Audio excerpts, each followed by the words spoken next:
இது கேக்கு செய்கிற பவுட்ரு. இந்த கேக்கு எப்படி வரும்னு எங்களுக்கு சரியாக தெரியல. ஃபஸ்ட்டு இப்போ தான் செய்கிறோம். இப்போ தான் பால் காப்பி போடுறதுக்காக கொஞ்சம் பாலை கொஞ்சம் தண்ணி ஊற்றி காய்ச்சி வச்சாச்சு.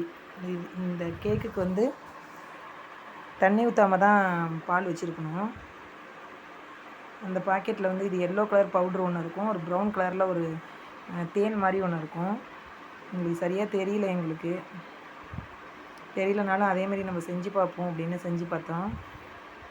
ஃபஸ்ட்டு இந்த பாலை எடுத்து வச்சு அந்த பவுடர் எல்லாத்தையும் கொட்டியாச்சு. அதுலேயே ஜீனி இருக்கும், இனிப்பு இருக்கும். இருந்தாலும் இதுலேயே நிறைய சுகர் இருக்கும். இருந்தாலும் 2 ஸ்பூன் போட்டுக்கிறோமா அப்படின்னு பாப்பா சொன்னதுனால நாங்கள் போட சொல்லிட்டேன் நான். அதுக்கப்புறம் சின்ன சின்ன பவுலில் ஊற்றி வச்சா அழகாக இருக்கும். சின்ன சின்ன பவுல் இல்லை, அதை வந்து கிண்ணத்தில் ஊற்றியாச்சு. ஊற்றுனதுக்கப்புறம் அதை எடுத்து அப்படியே ஃப்ரிட்ஜில் ஆறுனதுக்கப்புறம் ஃப்ரிட்ஜில் வச்சுட்டு அதை வெளியில் எடுத்து கவுத்ததும் நல்லா அழகாக இருந்துச்சு பார்க்குறதுக்கு. இந்த தேன் மாதிரி இருக்குல்ல, அதை வந்து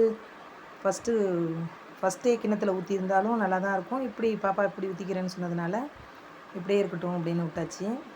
ஆனால் நல்லா டேஸ்ட்டாக இருந்துச்சு, சாப்பிட்றதுக்கு நல்லா சூப்பராக இருந்துச்சு.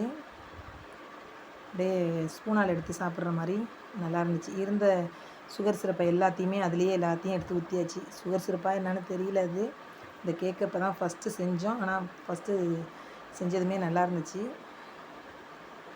எல்லாருமே எடுத்து சாப்பிட்டோம் நாங்கள். நல்லா இருந்துச்சு. இன்னும் 2-3 கப்பு இருக்குது. அதை இன்னொரு நாளைக்கு தான் அதை செய்யணும். அதை சூப்பராக